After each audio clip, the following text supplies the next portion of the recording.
Bonjour, bonjour à tous. Donc, je suis ravie de vous recevoir ce soir. Donc, je suis Rolande Simon-Millot, je suis conservatrice au Musée d'Archéologie nationale.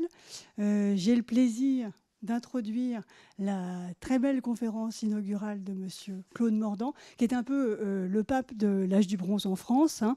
Je pense que si vous vous êtes déplacé ce soir, c'est que vous devez le connaître un petit peu. Il va avoir le plaisir de vous faire une sorte de compendium de ce que l'on sait aujourd'hui sur l'âge du bronze, hein, en écho de la grande exposition sur l'âge du bronze que nous avons préparée et qui a ouvert ses portes jeudi dernier, donc le 12 juin dernier. Claude Mordant est professeur de protohistoire européenne. Il a construit toute sa carrière scientifique sur l'étude de l'âge du bronze et un petit peu du mésolithique, et un tout petit peu du néo aussi. Beaucoup. Non, mais plus de l'âge du bronze quand même. Bon. Et donc, il va avoir le plaisir de vous présenter ce soir ce que l'on sait de cet âge du bronze. Je te laisse la parole parce que je pense que c'est pas la peine que j'aille plus loin. Mesdames, Messieurs, donc écoutez, je suis très honoré d'être avec vous ce soir. C'est vrai que l'âge du bronze est une passion de jeunesse. Ma jeunesse est un petit peu passée, mais j'en ai gardé la passion. Donc, je vais tenter de vous montrer en quoi cette période nous concerne, c'est-à-dire en quoi cette période de l'âge du bronze est moderne, au sens que ces approches de cette époque rejoignent des préoccupations de nos sociétés contemporaines. Cela peut sembler paradoxal, mais vous verrez que cela ne l'est pas tant que cela. Donc, 15 siècles, de 2300 à 800 avant notre ère, ce sont les marges chronologiques de l'Europe occidentale, c'est-à-dire celle dans laquelle la France existe. Je ne parlerai pas de la France, mais de l'espace français considéré dans cette entité européenne occidentale, puisqu'évidemment les frontières hexagonales à cette époque de l'âge du bronze n'ont pas de sens.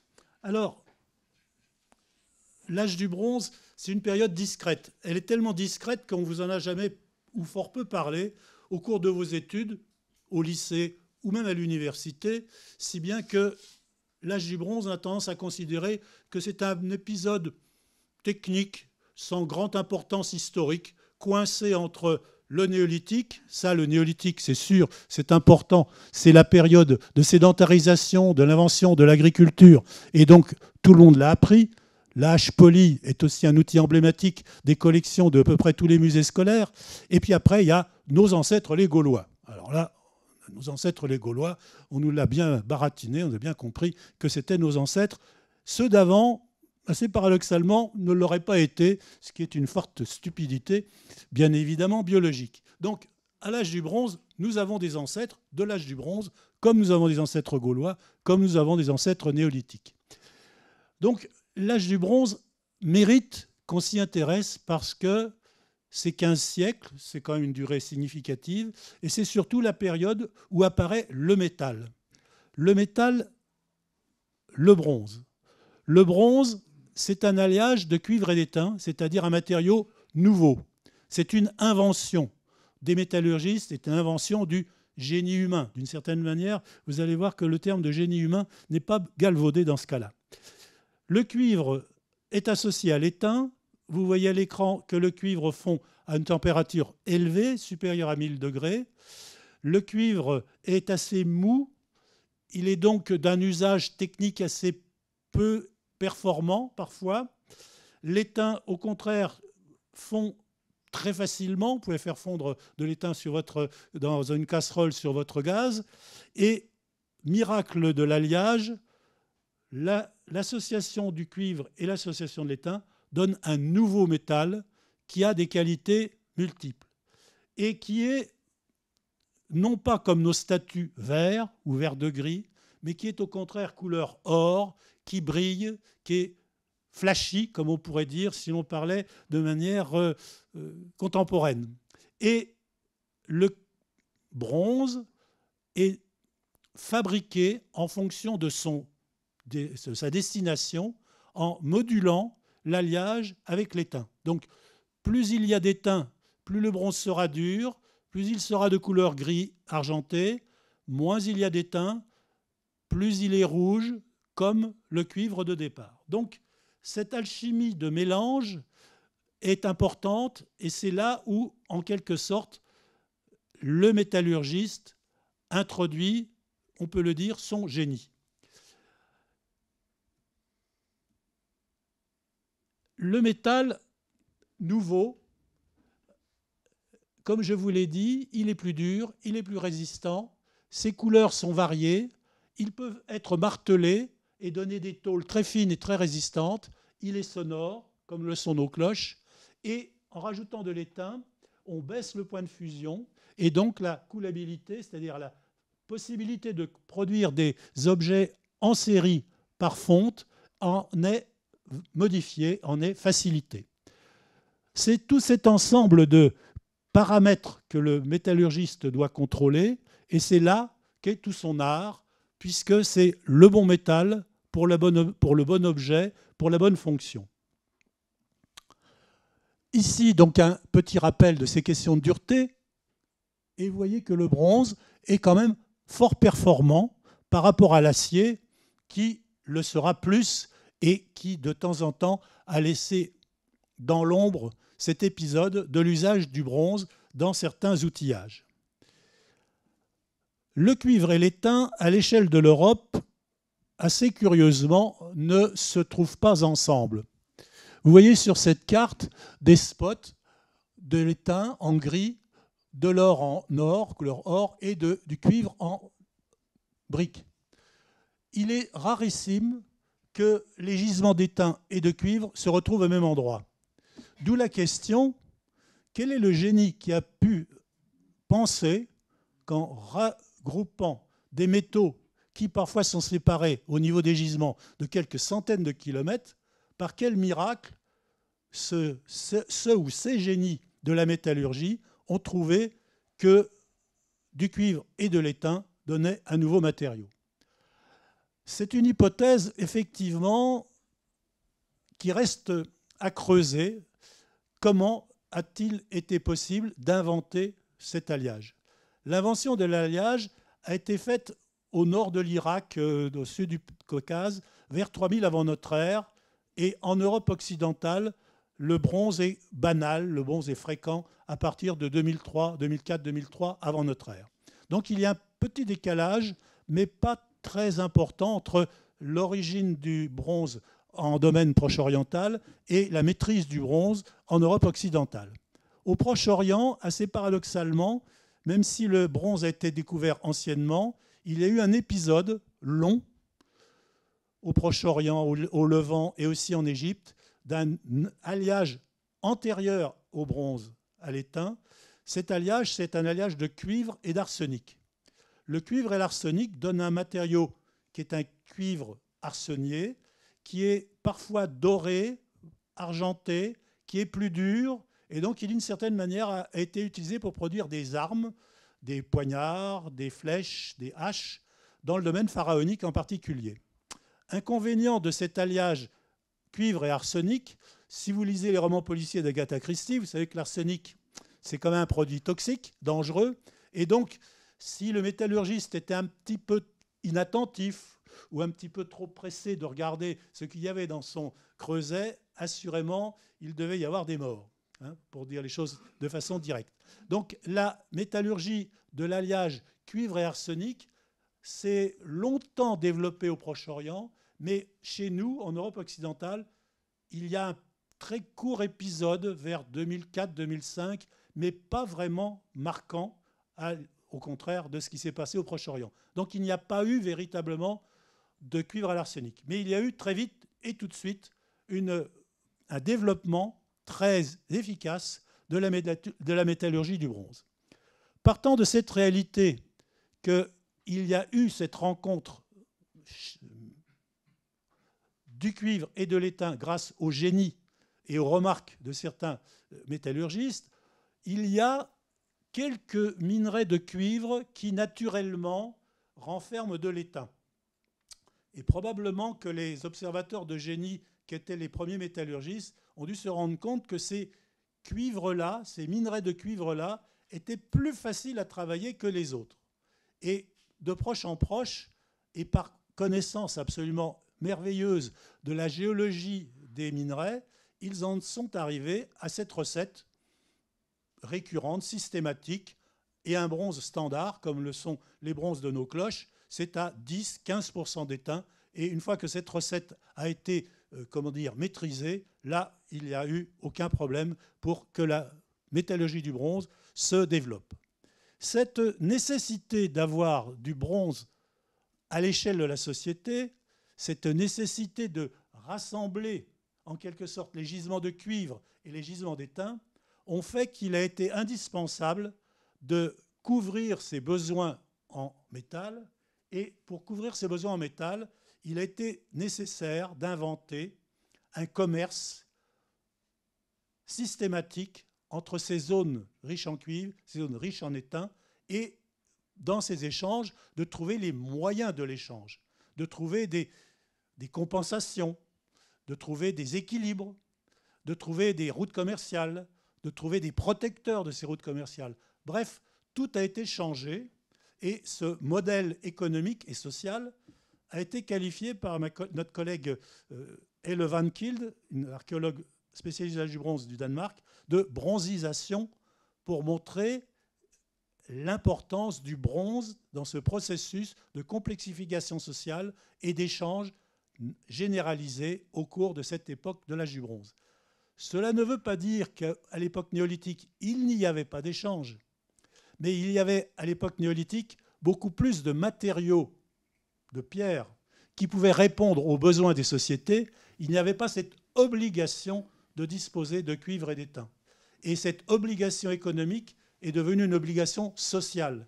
Et dès l'instant qu'il y a une obligation sociale, se met en place des processus. On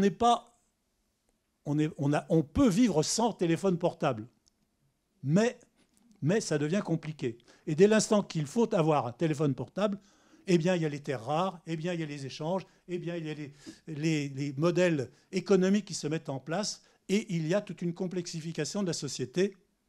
Cette nécessité du ravitaillement métal donc, date de cet âge du bronze qui va nous intéresser ce soir.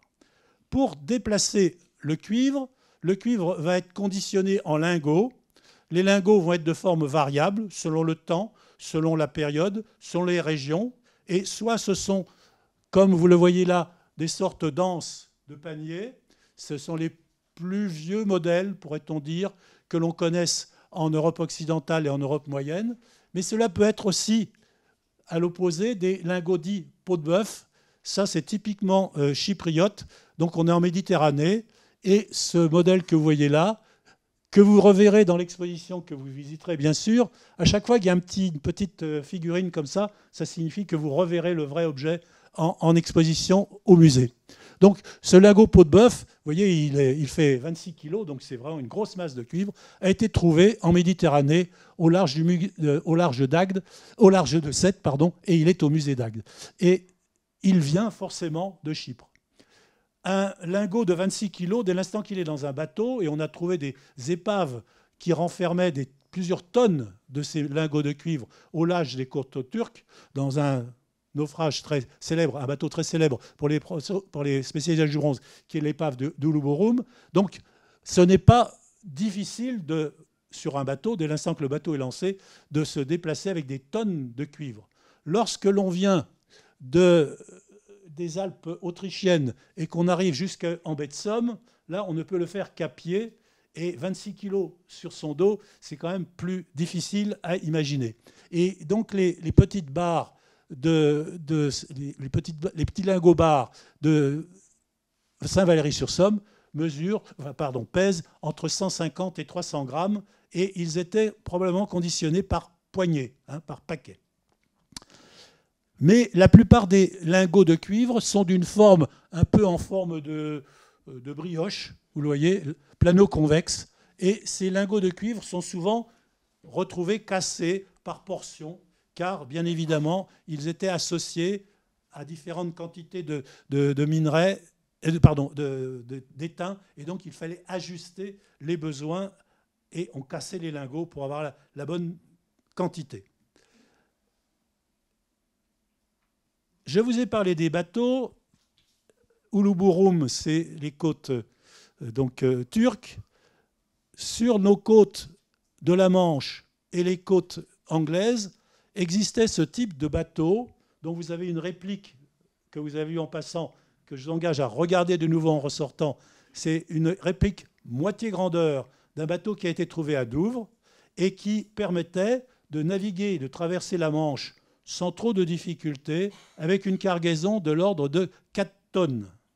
Donc 4 tonnes de bronze ou 4 tonnes d'étain, car un des gisements majeurs d'étain à l'échelle de l'Europe occidentale, c'est la Cornouaille britannique, c'est l'extrémité donc de l'Angleterre, et c'est de là dont provient l'essentiel de l'étain. Une des trouvailles en mer, une des épaves célèbres, c'est celle de Salcombe. Il y en a plusieurs dans cette région, et vous avez en haut des lingots avec des pastilles blanches qui sont des lingots d'étain, et les 5 autres galettes sont des lingots de cuivre. Et ils ont été trouvés dans une épave, et ça montre bien donc, que l'étain et le cuivre ont été échangés de part et d'autre de la Manche entre l'Angleterre, qui était riche en ces matériaux, la France, qui l'était moins, en particulier tout le bassin parisien. Donc, le bassin parisien n'avait pas de ressources en minerais, et par contre, elle a produit quantité de bronze dans la région parisienne en particulier.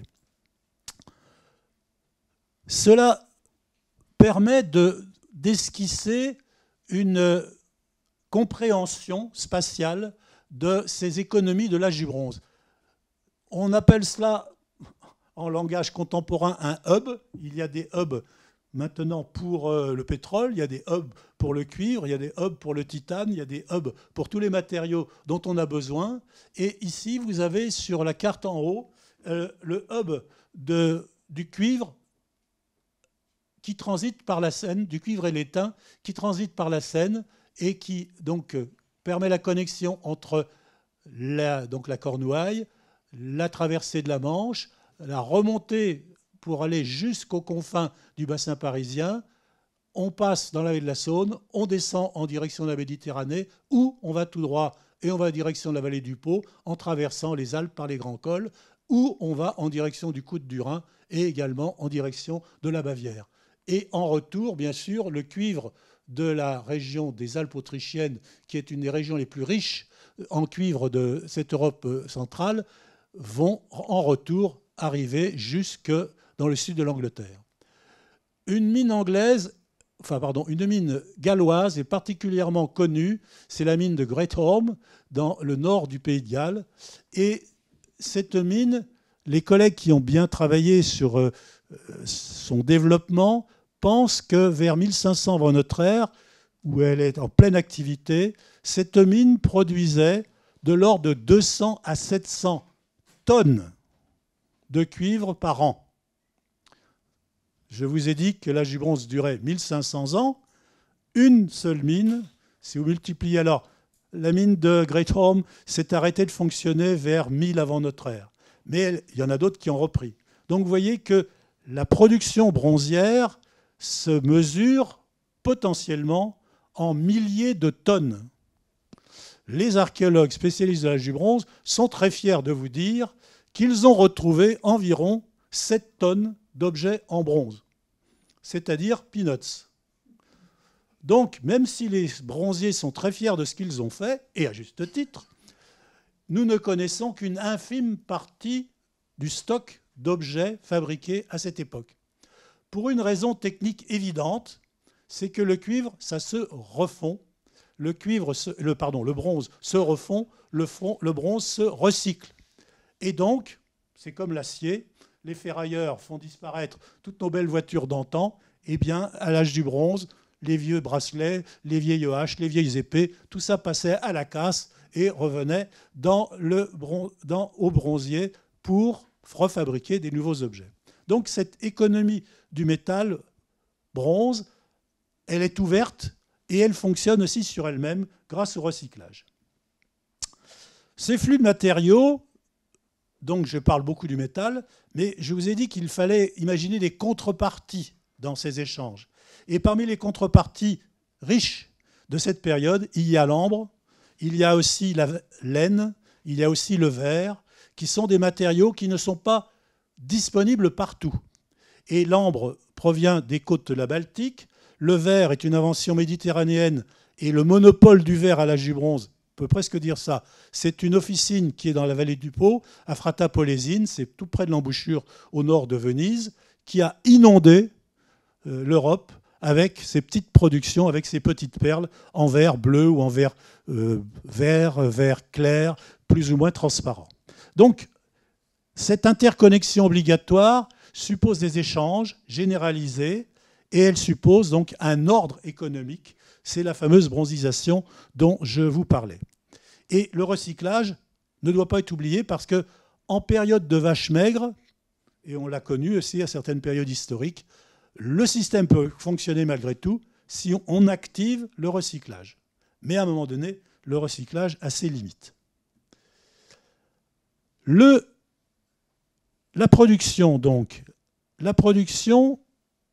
s'organise autour d'une invention. Un objet est inventé. Il passe par un état de prototype.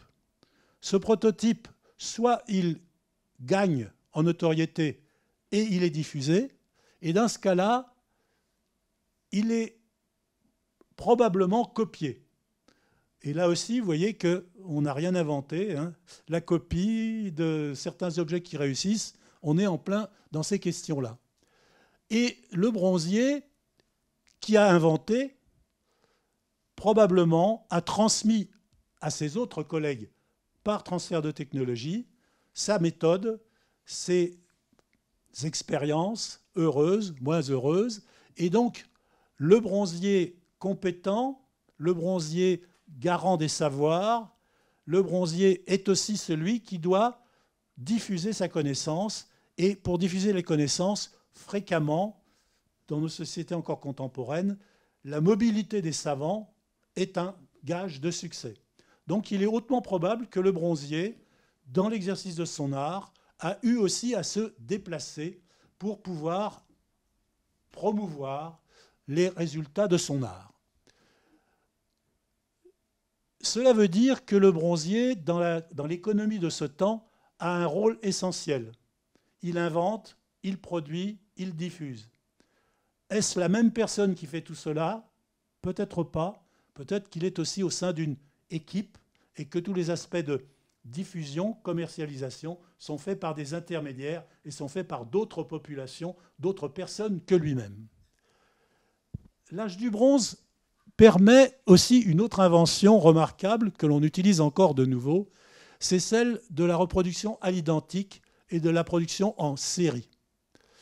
Et cette production en série se fait par moulage et elle se fait aussi par martelage de certains objets pour obtenir des produits identiques. La normalisation donc de ces productions à l'âge du bronze est aussi une donnée importante. Le bronze, et vous voyez c'est écrit, et il faut vraiment s'en rappeler, je l'ai déjà dit, j'y reviens, ce n'est pas vert, c'est doré. Et là, vous avez deux couleurs que vous percevez probablement à l'écran. Là, cette situle de Saint-Romain de Jaliona, c'est une copie d'un original.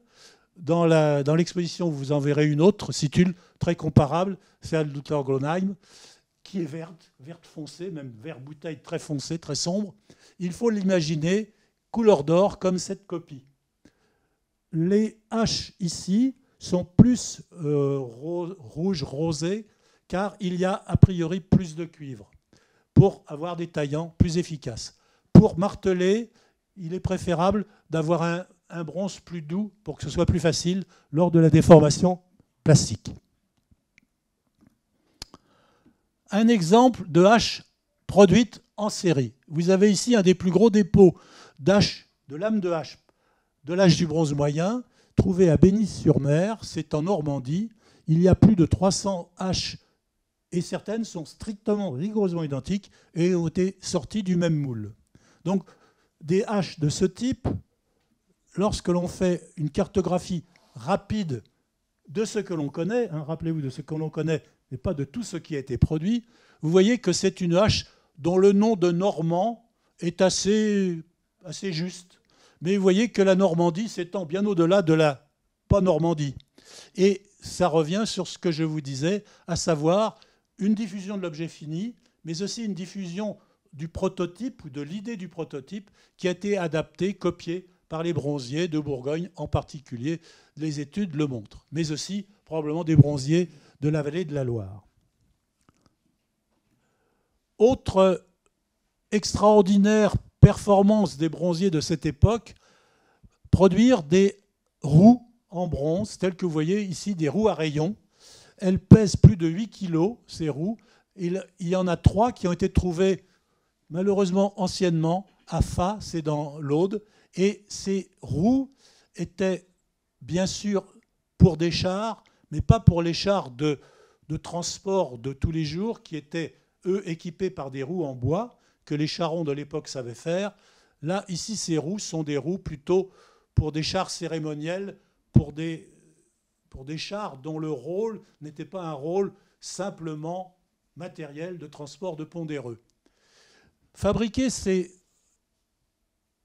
roues en bronze est une prouesse technique, c'est une véritable sculpture, et les bronziers actuels considèrent que c'est aussi difficile de fondre un bronze de Rodin que de réussir à refaire cette opération de cette roue en bronze.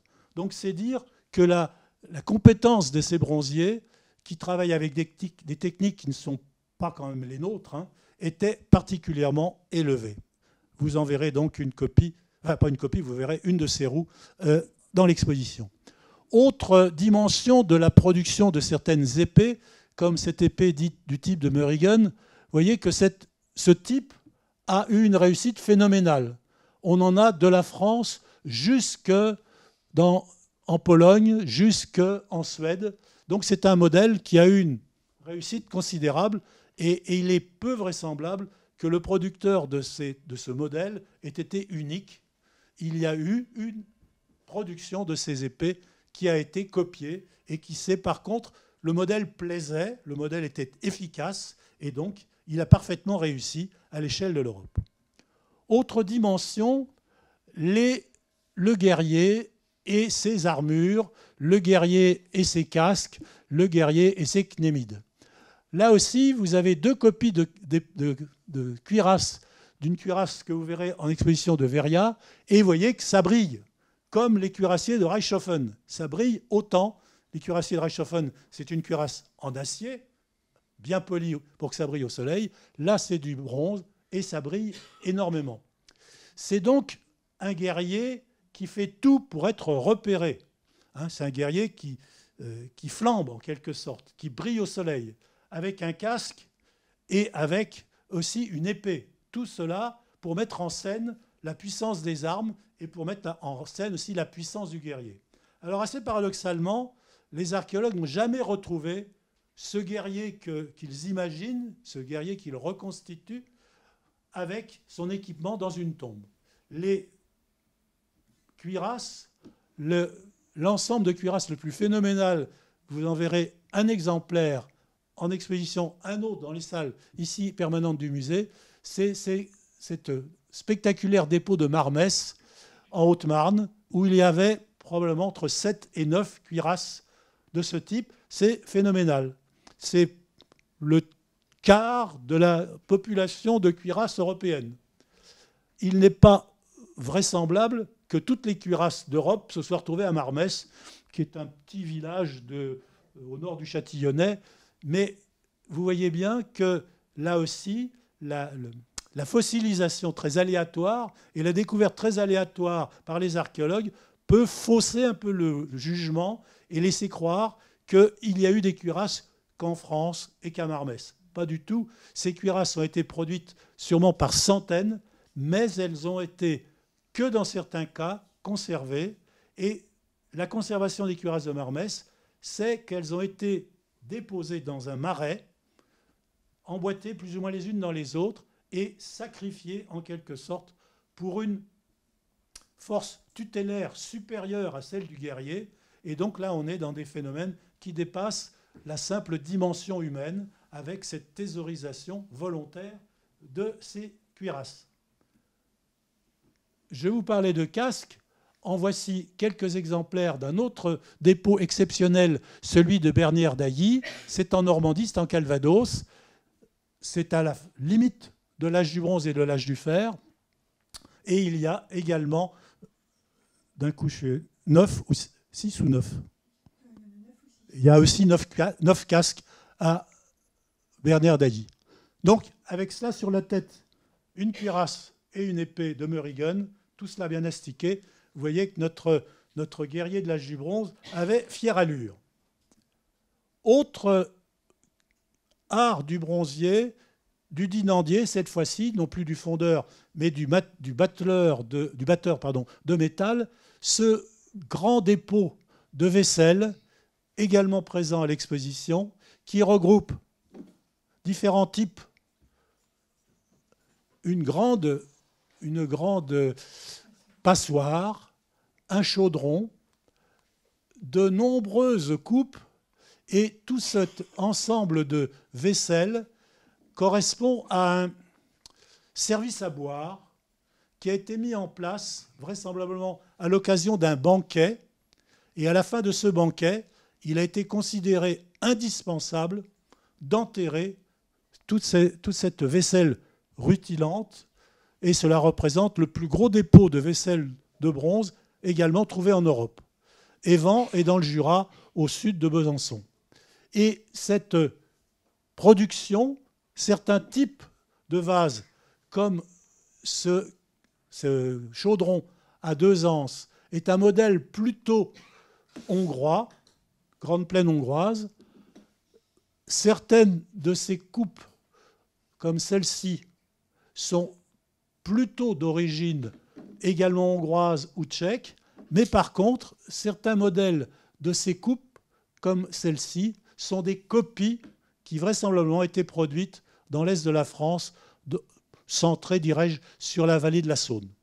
Donc, vous revoyez, on retrouve toujours une réussite technique, une maîtrise technique, une zone où le prototype a dû être inventé, et ensuite des copies et une généralisation de la production, avec des échanges, bien sûr, et le sujet, je ne pourrais pas tout vous dire ce soir, mais aussi cette particularité à l'âge du bronze de bloquer dans des dépôts des ensembles d'objets, des haches, des épées, des cuirasses, des casques, des objets cassés, on va voir bientôt, qui sont des manifestations de l'art du bronzier, qui sont des manifestations du fonctionnement social des sociétés de l'âge du bronze, qui, pour des raisons vraisemblablement supra-humaines, avaient une obligation morale, une obligation sociale de thésauriser ces ensembles et de surtout ne pas revenir les chercher. Ils sont restés parce qu'il fallait qu'ils le soient. Une petite conclusion sur cette idée de norme et de son contrôle. Donc, la production de l'âge du bronze est une production normée. Ça rejoint notre production également contemporaine, qui elle aussi est normée, qui elle aussi répond à des normes. Ces normes sont obtenues par moulage, vous avez vu les haches, sont obtenues également par martelage, et vous avez vu dans le cas d'Évans que le module des petites tasses sont très standardisés. Pour standardiser et pour répondre à une norme, il faut maîtriser la mesure. Nos ancêtres de l'âge du bronze savaient compter, mesurer, c'est une certitude. Mais ils n'écrivaient pas. Et donc ils ne nous ont pas écrit, ils ne nous ont pas légué des décomptes comme l'ont fait leurs contemporains ougarite au Levant, ou comme l'ont fait les sociétés de Mésopotamie.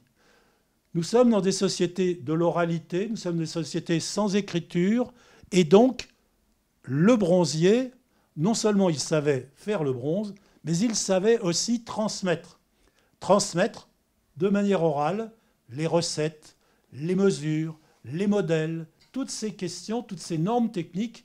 Et effectivement, pour nous, pour nos sociétés de l'écriture, cela nous semble un petit peu étonnant.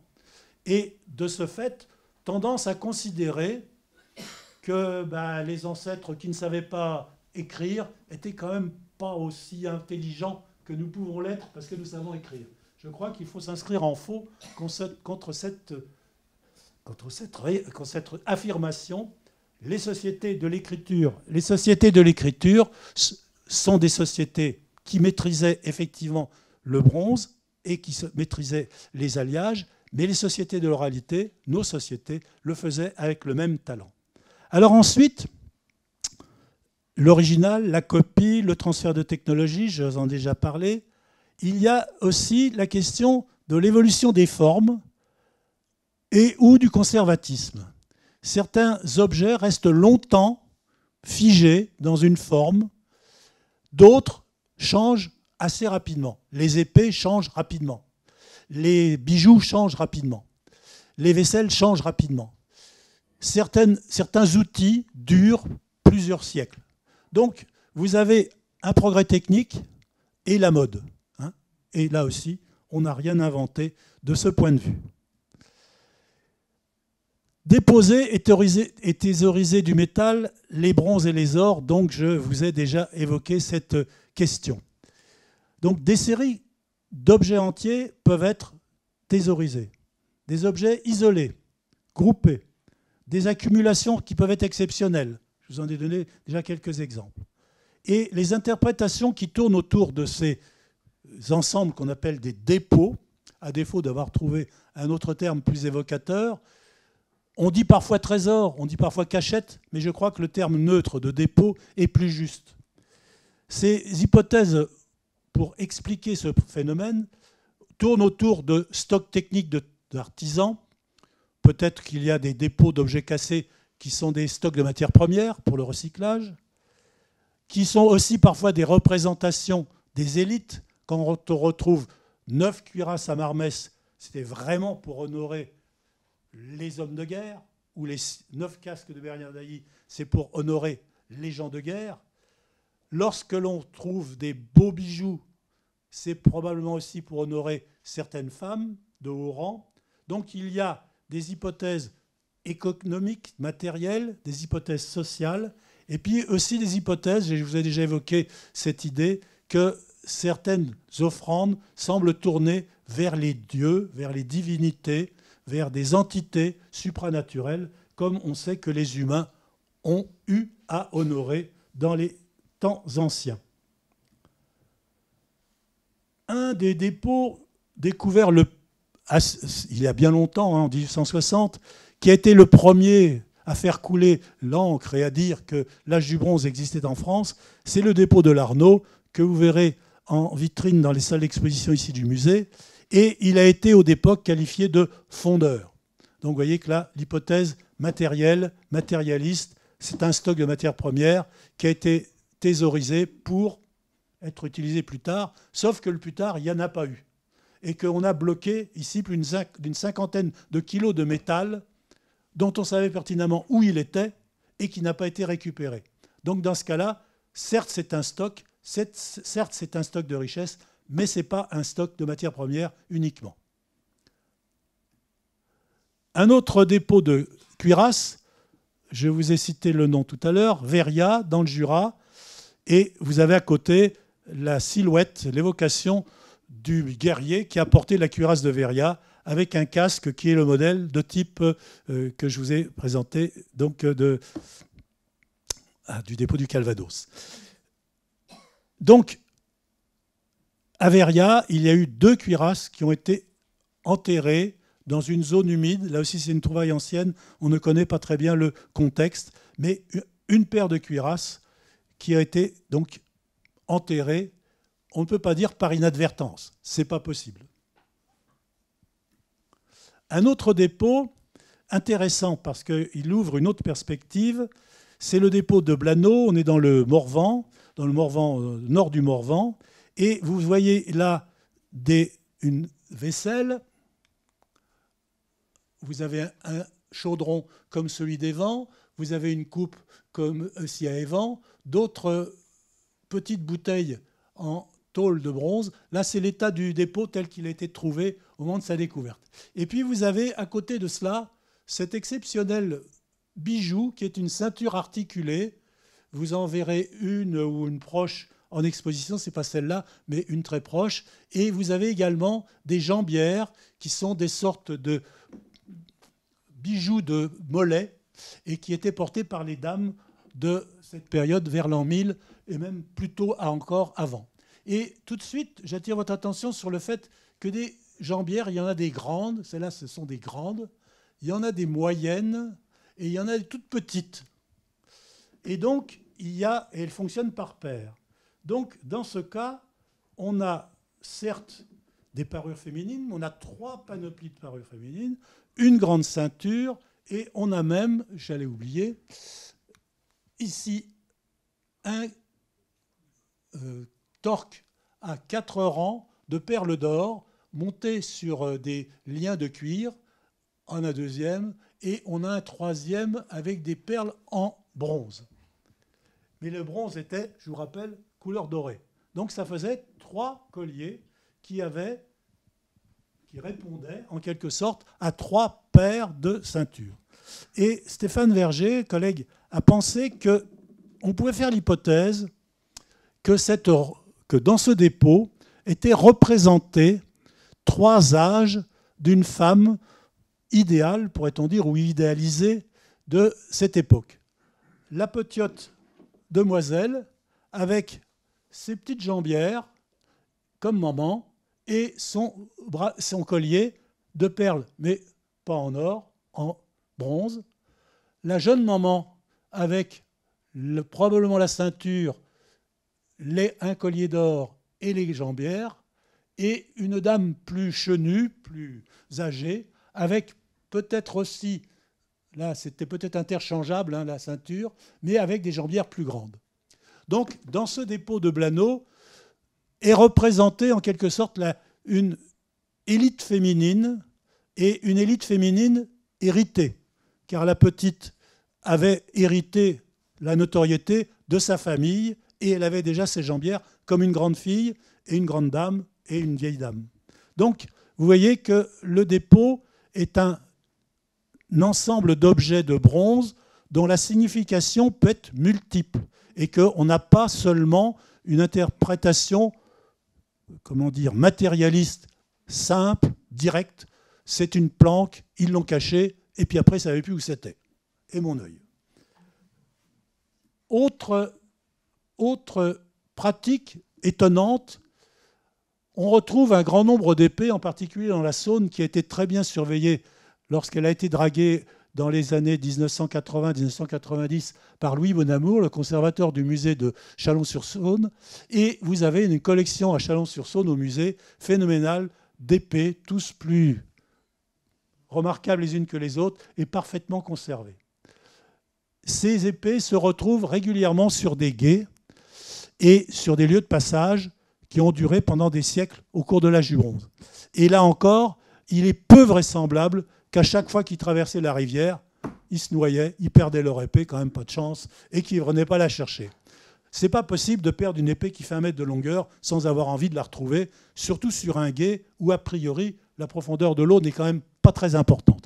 Donc vous voyez que là, il y a une motivation qui dépasse le simple accident, et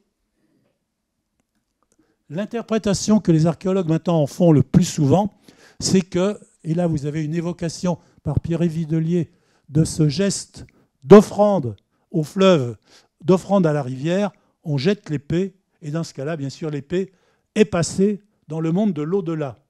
Et la rivière, c'est le monde de l'au-delà. Vous connaissez la barque de Charon, donc c'est le monde de l'au-delà. Donc il y a indéniablement une dimension suprahumaine dans ce geste d'offrir des épées à la rivière.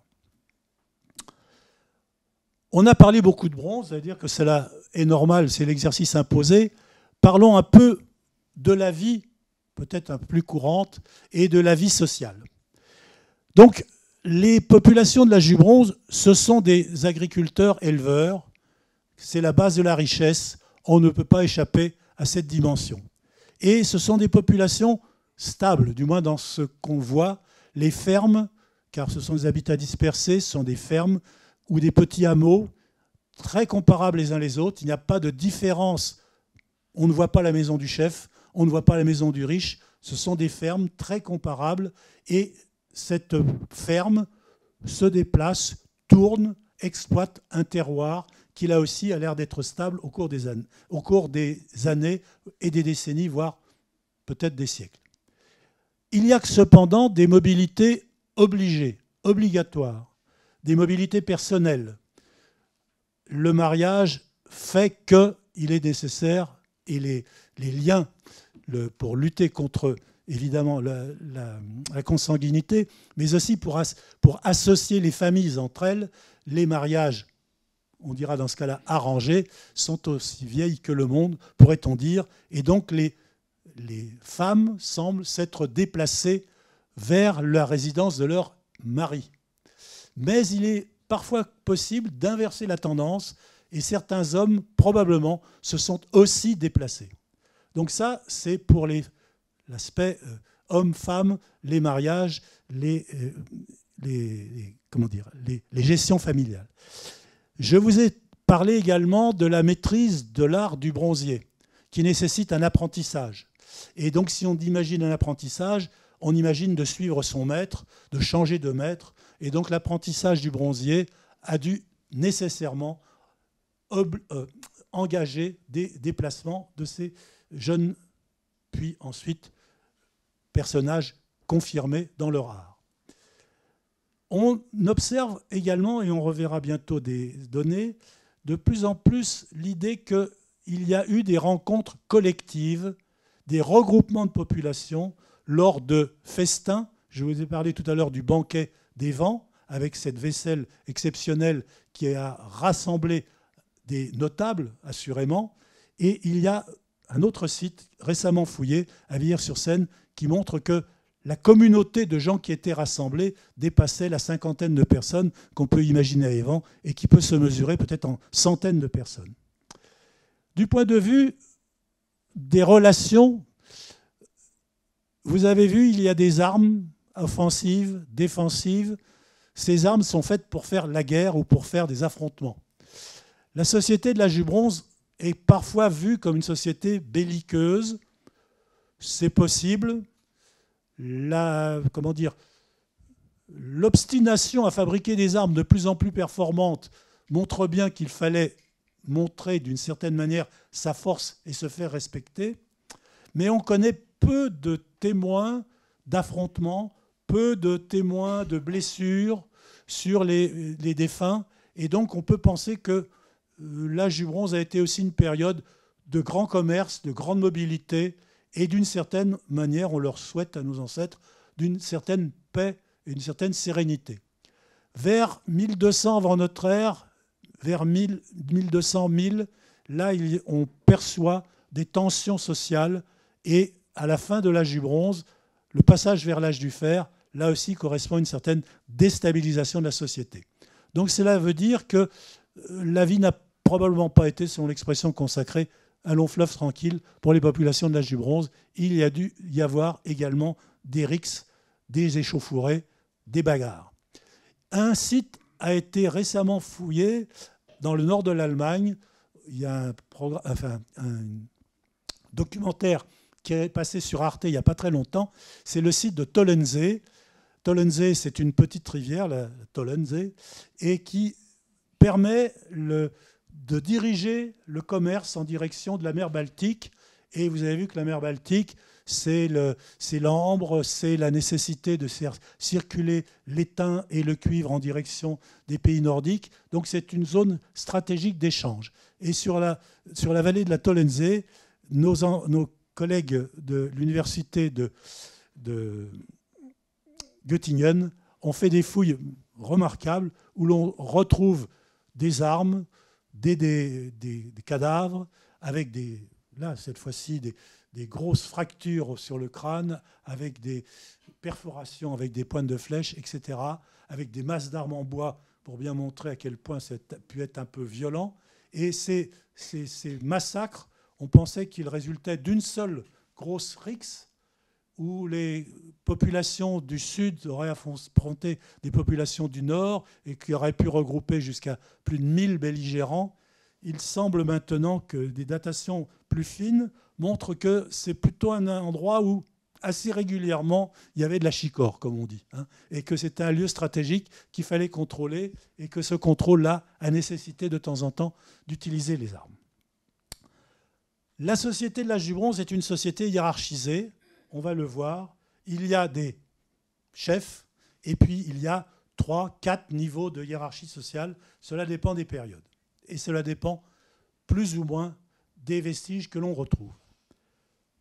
Une ferme vers 1100 avant notre ère, en Champagne, vous voyez que c'est plutôt bucolique, avec un bronzier qui est en train de faire son artisanat, deux personnes âgées qui sont en train de filer devant leur porte, les enfants qui courent.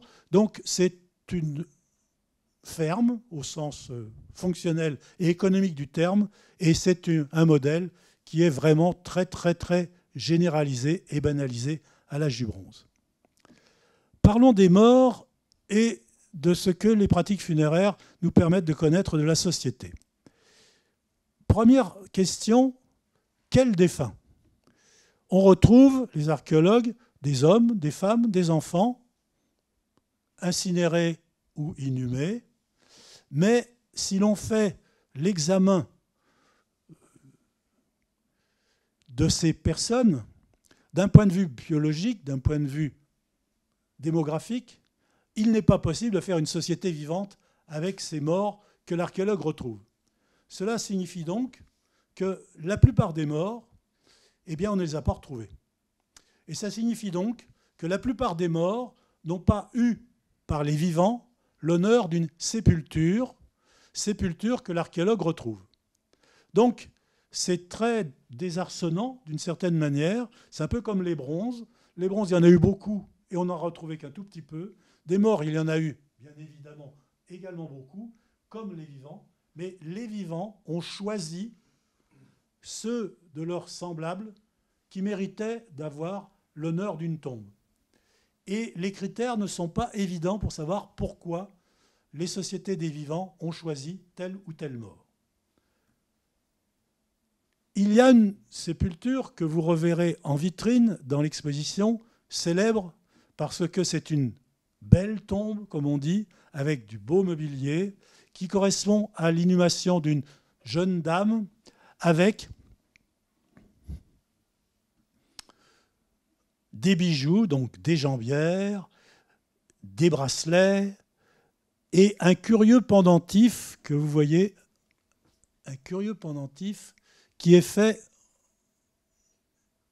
avec une grosse canine de sanglier qui est enchâssée dans un réseau de fils de bronze. Ce pendentif est porté à la ceinture, comme vous le voyez sur cette reconstitution, et en plus, il y a, elle n'est pas sur la photo, une très longue épingle en bronze, très, très longue, qui, on a pu le mettre en évidence dans une autre nécropole dans la vallée de la Seine, la nécropole de Barbis-Courtavant. Ces grandes épingles sont une des caractéristiques des femmes jeunes en âge d'être maman. Le pendentif semble être aussi un objet identitaire de ces femmes potentiellement en âge d'être maman. Et pour, d'une certaine manière, simuler ou évoquer ce personnage de la dame de la Colombine, eh bien, on lui a mis avec elle cette petite dame, cette petite fille, qui potentiellement pourrait être sa fille, et donc la maman danse avec la fille. Vous voyez que l'on passe de la certitude de la découverte vers des propositions et vers une restitution de cette période avec des enfants et des mamans. Bien évidemment, la vie ne peut pas fonctionner sans cela. Un autre point récemment identifié, dans cette sépulture qui a été trouvée dans les années 1930 et pas forcément fouillée avec les canons et la précision de ce que l'on fait maintenant, il y a toute une série de petits tubes qui nous interpellaient. Et en fait, dans une sépulture du Danemark, à Egved, au Danemark, dans un cercueil en chêne, les conditions de préservation étaient telles que la jupe de la défunte, qui est aussi une jeune fille, a été conservée. Et cette jupe à franges avait des petits tubes qui qui terminait certaines franges de la jupe. Et donc, Notre-Dame de la Colombine avait aussi une jupe à franges, et on ne retrouve plus, malheureusement, que les petits témoins de ces décors cliquetants. Et donc, les dames de cette époque devaient un peu faire du bruit quand elles se déplaçaient avec leurs beaux atours.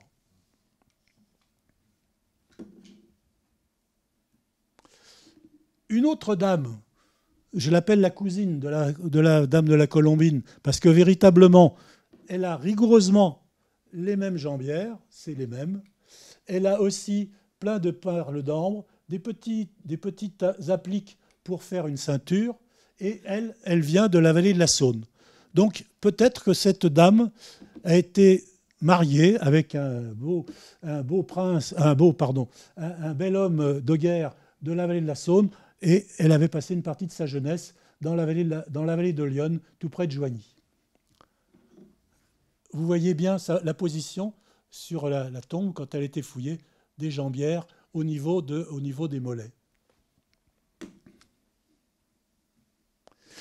Une autre sépulture et une autre nécropole importante dans la vallée de l'Yonne, celle de Migène, le petit moulin, et qui nous met en évidence qu'à cette époque, je vous ai choisi des exemples, hein, il y a deux ensembles funéraires, un ensemble où là, il y a uniquement ou quasi uniquement que des incinérations, que des crémations, et il y a ici que des inhumations.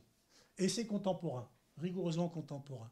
Donc le choix de choisir d'être crématisé ou d'être inhumé, vous voyez, existait déjà à cette époque, et il semble, et on le voit plus facilement avec les populations inhumées, que ces sépultures se regroupent par famille.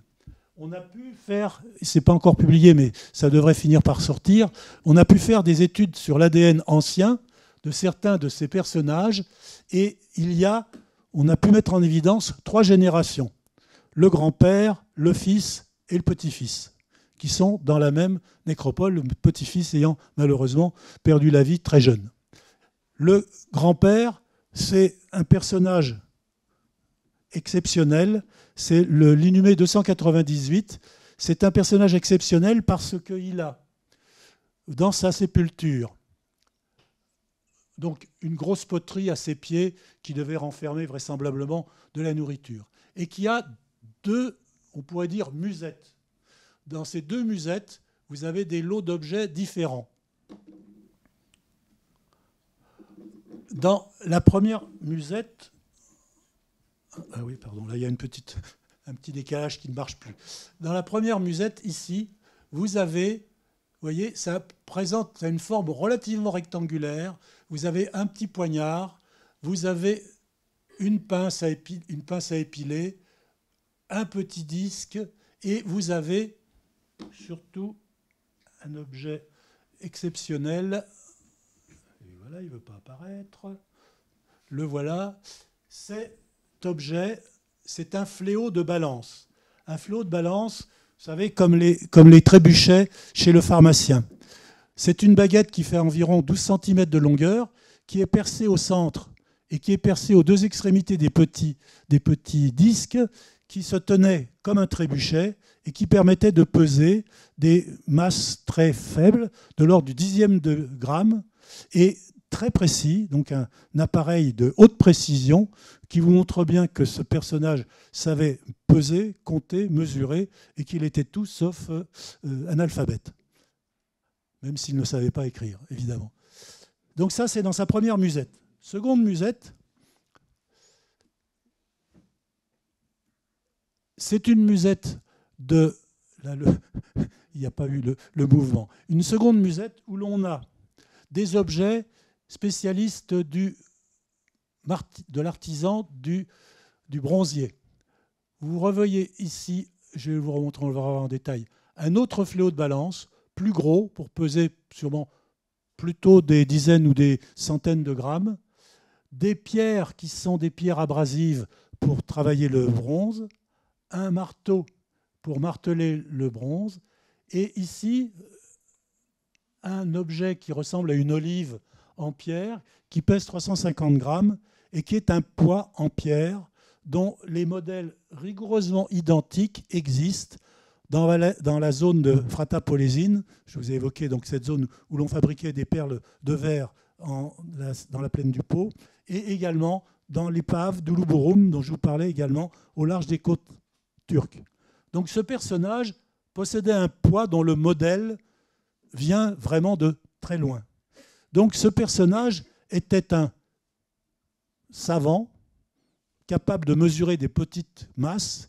Il était capable c'était un dynandier ou un orfèvre, et donc quelqu'un de haute compétence, mais pas un guerrier. Il a juste un petit poignard dont on ne peut pas dire qu'il soit impressionnant. Voilà excusez-moi, j'ai repiqué un... Voilà le détail du fléau avec un décor de petites ocelles. Et ce fléau de balance avec son décor de petites ocelles évoque aussi des productions d'Italie du Nord. Et donc vraisemblablement que ce personnage, dont toute la famille est regroupée autour de lui dans Lyon, donc assurément c'est quelqu'un de Lyon, mais tel Ulysse, il a fait un beau voyage et il est revenu plein d'usage et raison, revenir auprès de ses parents le reste de son âge. Donc, et ça tombe. Voilà tel qu'on l'imagine, installé devant son petit établi pour peser, mesurer les différents éléments et entre autres, là vous voyez la pincette, la représentation du trébuchet, celui qui est le plus fin, et ici des petits poids en métal, en bronze, et il y a également des petits poids en or. Et pour faire des petits objets en or, il suffit d'un petit lingot de quelques grammes pour faire une bague ou pour faire une perle. Donc, assurément, cet homme était un homme de l'art, au sens vrai du terme, aussi bien d'un point de vue intellectuel que d'un point de vue technique, avec ses objets et ses outils. La crémation.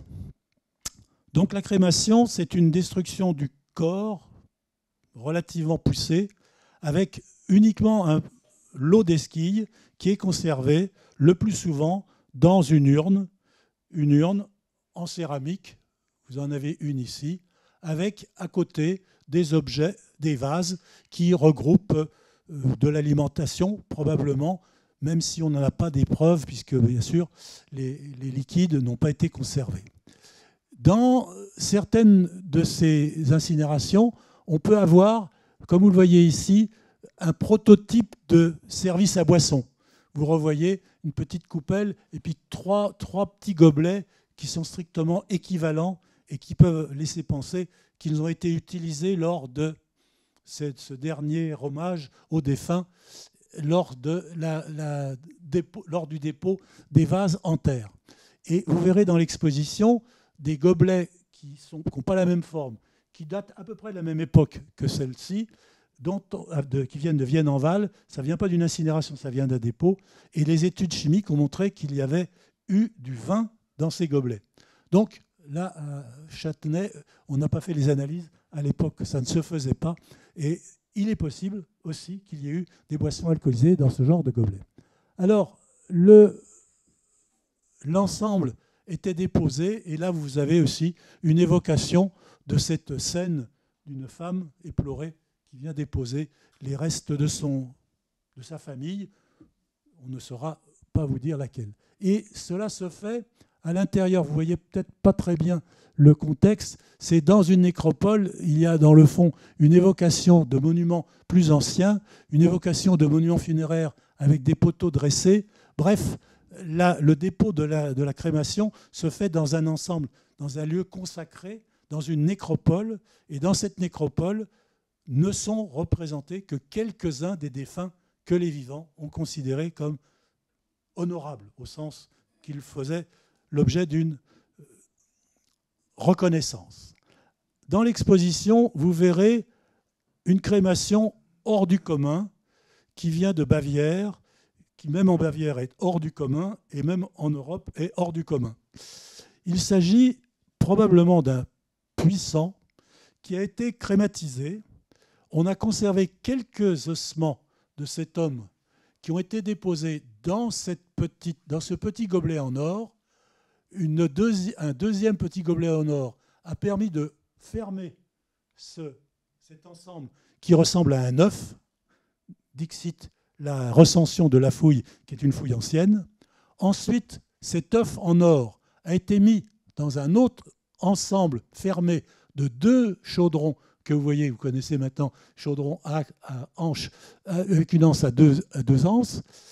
Et ensuite, cette entité gigogne a été introduite dans cette très grande situle. Vous avez vu la situle tout à l'heure que j'ai montré de Saint-Romain de Giaona, une copie. Et vous voyez le dessin de cette entité, donc une crémation gigogne, une crémation un peu à la poupée russe, d'un personnage hors du commun. Et en plus, sur sa situle, il y a une représentation d'un symbole solaire qu'on appelle la barque solaire aux oiseaux. Le soleil est représenté par ce disque en perles et le soleil est tracté par les protomées de signes tuberculés. Et vous avez un double signe tuberculé, un qui va pour le jour, un qui va pour la nuit, et qui assure ainsi la mobilité éternelle du soleil. Donc ce personnage, dont on peut penser qu'il a dans la société une position éminente au niveau social, mais peut-être aussi au niveau des croyances et au niveau des mythes, puisqu'il avait dans sa tombe une représentation du soleil par l'enveloppe de ses restes mortels et également par la situle qui le protégeait intégralement. Autre démonstration de la hiérarchisation sociale et de la présence des élites, les tumulus. Les tumulus, c'est un monument simple, c'est une accumulation de terre et de pierres d'envergure variée. Dans nos territoires très urbanisés, très labourés, complètement arasés depuis des millénaires, les tertres funéraires n'existent plus, sauf exceptionnellement en forêt et encore. Par contre, dans certains pays, comme dans le sud de l'Angleterre, le paysage a été bien fossilisé du fait de pratiques d'élevage et du fait de pratiques conservatrices en quelque sorte. Et là, ici, vous avez donc dans le sud de l'Angleterre des tumulus qui datent du Bronze Ancien, donc qui datent vers 2000 avant notre ère, et qui sont particulièrement bien visibles. Ces tumulus ont existé également en Bretagne. Ils ont malheureusement subi de plein fouet la destruction du bocage et on en a profité pour araser les tumulus. Mais certains ont pu être étudiés et parmi ceux-là, il y a le tumulus dit de la Motta qui est à côté de Lannion et dans un grand coffre de dalles de pierre soigneusement hermétique a été trouvée cette collection très représentative d'un homme de guerre, une très grande lame d'épée, de nombreux poignards, une hallebarde, des pointes de flèches absolument miraculeuses en silex, un brassard d'archer et ici une grande pierre ou à aiguiser ou une pierre de touche. C'est une autre hypothèse qui mérite intérêt. La pierre de touche, c'est une pierre qui permet de tester l'or.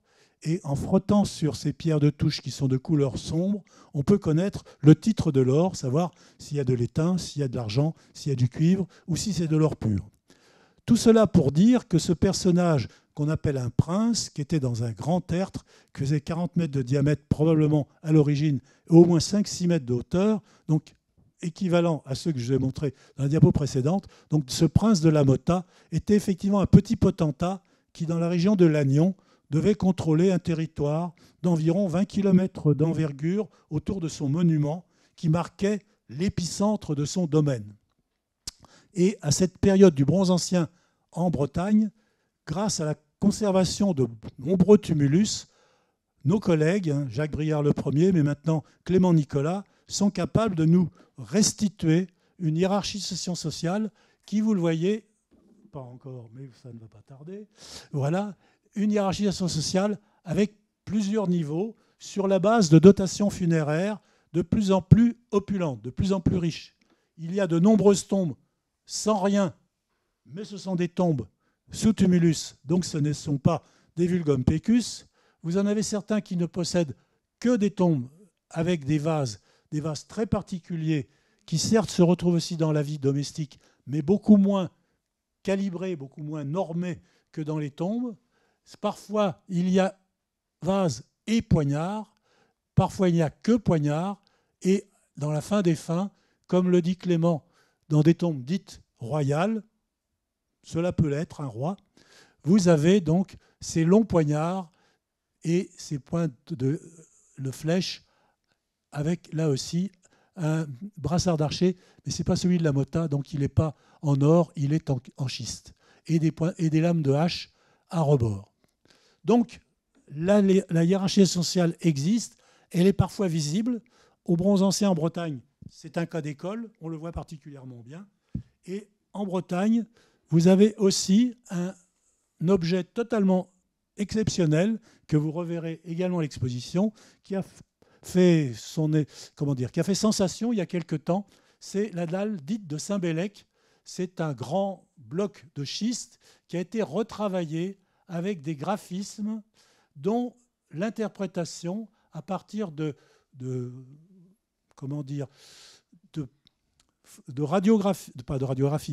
tomographie et de mesures très fines de la surface permettent de considérer que c'est une représentation schématique d'une partie du paysage où se trouve la dalle de Saint-Bélec, qui fait partie de l'équipement d'une tombe également monumentale.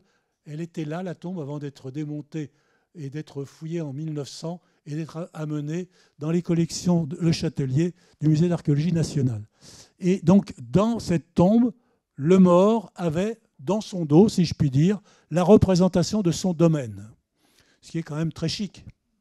Et c'est une des premières cartes, ou du moins une des interprétations qu'on en fait de cette dalle, d'une carte qui date donc environ vers 1900 avant notre ère. Vous la verrez et vous jugerez par vous-même de cette qualité, on voit bien que la roche a été reprise et il y a effectivement une intention de montrer, une intention de fixer des représentations, et la représentation géographique est celle qui vient le plus facilement à l'esprit. Autre manifestation aristocratique, pourrait-on dire, le banquet. Vous revoyez ici le banquet des vents avec donc toute la vaisselle, et puis ici une évocation de ce groupe de personnages éminents qui se sont regroupés pour une occasion, pour une nécessité sociale, pour négocier quelque chose, des échanges ou des mariages, et qui ensuite, comme je vous le disais, ont considéré qu'il était absolument indispensable de ne plus utiliser cette vaisselle et de la thésauriser et de l'enterrer en bordure d'une doline près du village d'Évent. Donc une doline, c'est un phénomène karstique qui soutire les matériaux vers le sud, vers le sol, vers le sous-sol même. Et on peut penser que cette position en direction des forces chtoniennes n'est pas non plus un hasard. Mais la découverte a été faite à la pelle mécanique, ce qui n'est pas le meilleur outil pour trouver des précisions du comment ça a été trouvé. Autre site aristocratique, plus récent, nous sommes à Villers-sur-Seine, dans la haute vallée de la Seine. La Seine coule ici, la Seine moderne coule ici. Il y avait un autre bras de la Seine qui passait là, et entre les deux bras de Seine, un petit îlot de forme triangulaire qui a été consciencieusement aménagé par 4 fois avec un gros fossé creusé, un rempart avec une palissade, avec un énorme talus, et donc ça a été refait 4 fois. En relation avec ces épisodes de fortification, une grande maison, cette grande maison-ci en noir doit coller avec celle-ci, avec cette étape, avec cette phase-là de construction. La seconde, encore plus grande, avec celui-ci. Et là, il y avait un couloir pour rentrer dans un espace constellé de fosses. Et dans ces fosses, il y a un grand nombre de céramiques domestiques, des petits gobelets, énormément de faune, énormément de restes de millet Et donc, dans cet espace, a été organisé des banquets. Et vous avez là ici une petite idée de ce que pouvait être un banquet et où les populations amenaient leur manger, comme on dit, leur porc. Il a été découpé et mangé des quantités de porc, des quantités de millet, et donc une activité donc de convivialité obligée et qui solidarisait également les populations. Une image de Vix en Côte d'Or, qui est plus connue pour son site princier à l'âge du fer, mais qui est connue à l'âge du bronze avec un habitat fortifié en haut sur le site. Et pour ma part, je pense que c'est aussi un site de festin, car sur le plateau là-haut a été trouvé des vestiges d'âge du bronze qui ressemblent beaucoup à ceux de hier. On finira avec l'or des dieux, ça semble normal, avec quelques beaux objets que vous reverrez également à l'exposition. Un disque d'or en tôle d'or, celui de Ribécourt, qui vraisemblablement pouvait équiper un disque qui équipait un disque en bronze. Et là, vous avez un objet emblématique de l'âge du bronze européen, c'est le char de Trudholm. C'est un cheval qui déplace le disque du soleil avec une face dorée et de l'autre côté une face qui ne l'est pas, la face du jour et la face de la nuit. Et là, c'est le cheval qui déplace le char du soleil et ce ne sont pas les oiseaux comme tout à l'heure sur la barque solaire.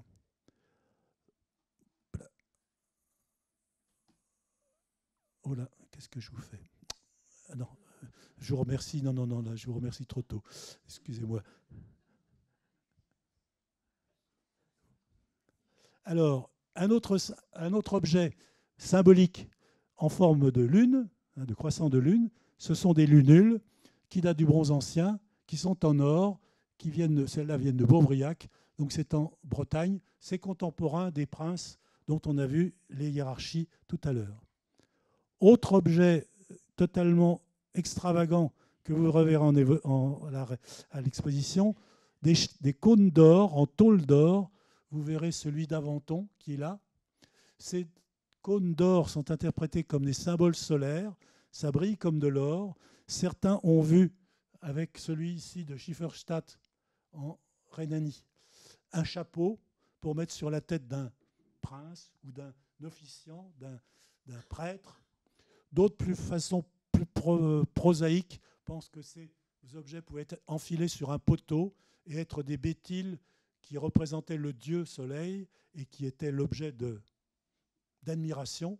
Mais là encore, on ne comprend pas pourquoi ces différents objets ont été trouvés isolés, enterrés en terre et non pas en position fonctionnelle, pourrait-on dire. Donc on ne connaît pas les sanctuaires de l'âge du bronze. Enfin, et là aussi c'est un objet complètement extravagant. Ah, il ne veut pas passer. Si, le voilà. Oh là, il a trop bien passé cette fois-ci. Vous avez ici le torque d'or de Guine. Je vous recommande absolument de passer quelques minutes, même longues minutes, devant cet objet, qui est absolument merveilleux, qui est une prouesse technique d'orfèvre, qui pèse 2,5 kg, qui est un des plus lourds bijoux d'Europe occidentale, avec une dextérité dans le décor prodigieuse. Et puisque l'on est dans le soleil, on va finir avec le soleil. Ah, écoutez. Et avec la réussite d'un des tampons de ce torque en or, il y en a deux qui sont deux merveilles. Et l'orfèvre qui a fait cela maîtrisait parfaitement le tournage sur la cire, puisque ces objets ont été déjà réalisés en cire. Puis ensuite, il y a eu un moule pour faire une fonte à la cire perdue de cet extraordinaire objet en or. À quoi servait-il?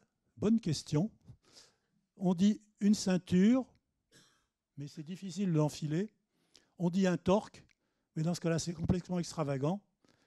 Donc c'est un objet qui, là aussi, dépasse le domaine du courant, le domaine du standard, et qui, vraisemblablement, était aussi dévolu à des forces supranaturelles.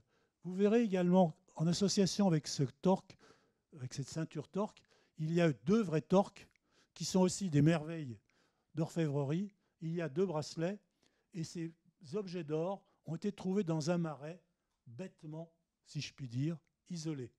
Donc là aussi, cette découverte absolument exceptionnelle dans un dépôt interpelle et laisse à penser que les motivations ont été particulièrement fortes pour que les populations, pour que les vivants se dessaisissent de ces très beaux objets et de cette richesse phénoménale en or. Ah. Donc l'année bronze va vous permettre de faire une petite tournée en France pour visiter certaines autres expositions autres que les Maîtres du Feu. Donc je vous encourage à aller à Moulins, voir l'Odyssée du bronze, à Nemours, Pouvoir et métal, à Carnac, aussi une exposition sur les prémices de l'âge du bronze avec le campaniforme, et puis aussi à Pierre-de-Bresse, en plein milieu de la Bresse, avec une exposition sur l'habitat de l'âge du bronze en vallée de Saône. Et cette fois-ci, je vous remercie pour votre attention.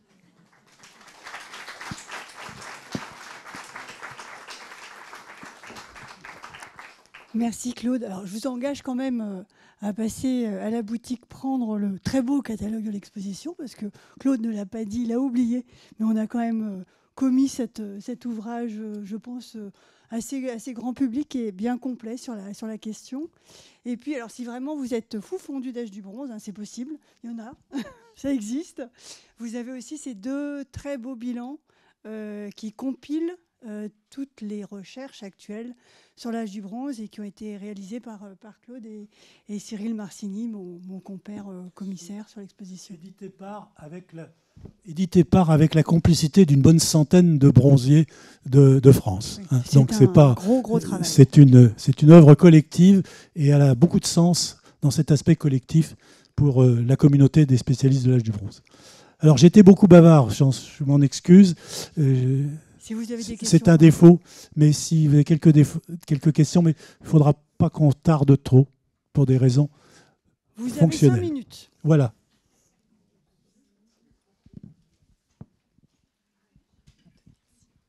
Bonsoir. Vous dites qu'il n'y a pas d'écrit de l'âge de bronze, en tout cas pas sur notre côté occidental. Mais du coup, tout ce qu'on a trouvé de manière finalement soit enterré, soit isolé, il n'y avait pas du tout de contexte archéologique autour qui pourrait... Si le contexte archéologique existe ou n'existe pas, mais il n'y a pas de recension écrite. Il n'y a pas d'écriture. Mais il y a des plans de nécropole, il y a des coupes stratigraphiques, des ensembles d'objets qui ont un sens, évidemment. Donc, ils maîtrisaient, on va dire, l'art de la géographie. En tout cas, ils pouvaient tracer des cartes. Ils y maîtrisaient l'art de l'orfèvrerie. Mais il y a 0 écrit. Il n'y a pas d'écrit. Tout est traduit. Ni formule mathématique, ni nombre. Et quand vous voyez la fameuse barque solaire aux oiseaux, c'est ce graphisme-là qui est très compliqué, est reproduit sur au moins une trentaine de situles qui se baladent sur toute l'Europe et dont les premières situles sont vers le XIIIe siècle, les dernières au IXe, et pendant des siècles, ce graphisme avait un sens, ce graphisme était reproduit, ce graphisme était compris comme quand on regarde le Christ, on dit « Ah oui, c'est le Christ en croix », on a compris ce que c'est que le Christ en croix. Donc il y a aussi des représentations qui sont porteuses de sens. Vous verrez dans l'exposition des rouelles, vous verrez des représentations solaires. Il ne faut pas les réduire au simple fait que c'est un rond ou c'est une roue. Non, c'est plus que cela. C'est une représentation d'un monde qui était le leur et qui refusait la représentation humaine. Il n'y a quasiment pas de représentation humaine. Qui refusait la représentation naturaliste. Il s'obstinait à nous faire des signes graphiques, des dessins géométriques. Mais voilà. Mais c'était tout sauf des ilotes, c'était tout sauf des crétins, c'était tout sauf des analphabètes et tout sauf des dépendants, quoi, qui étaient bien trop couillons et qui s'étaient fait battre par César parce que, évidemment, ils avaient des haches, ils avaient des épées en bronze. Hein, vous connaissez cet épisode de la guerre des Gaules.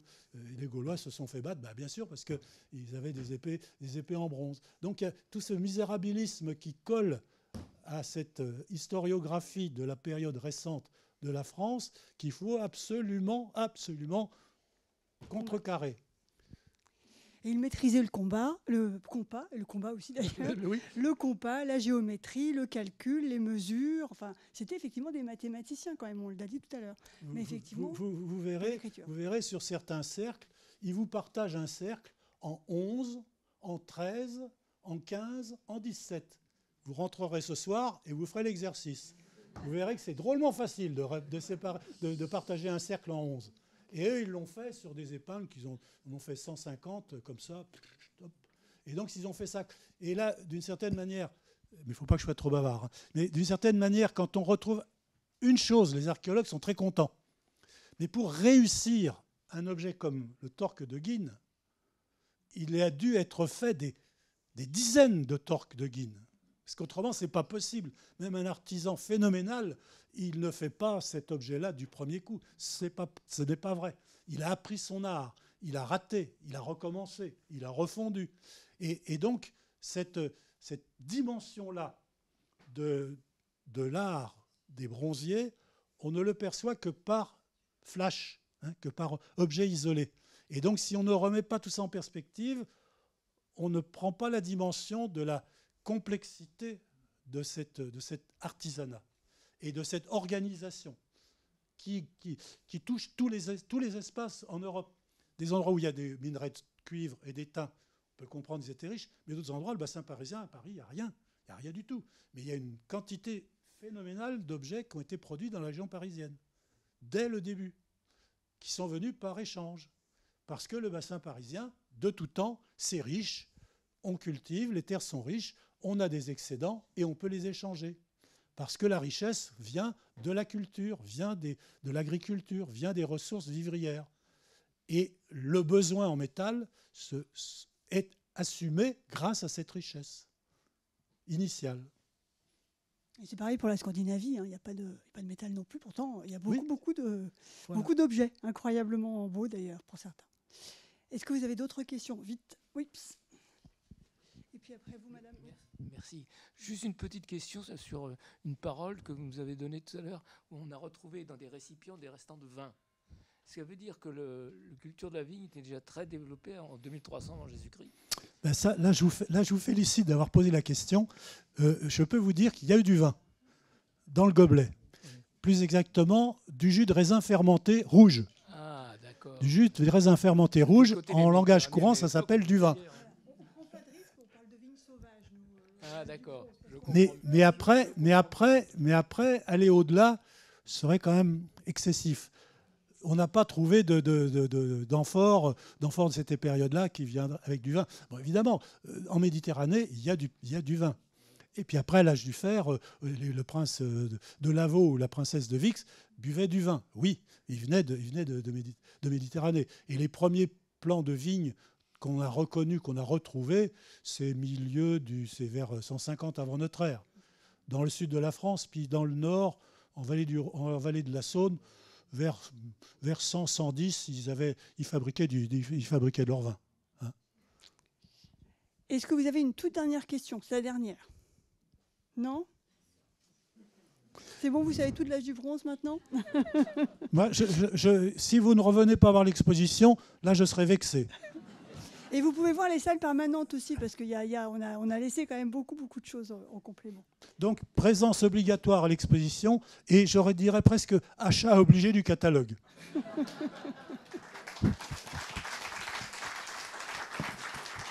Je précise que je n'ai absolument aucun droit d'auteur sur le catalogue.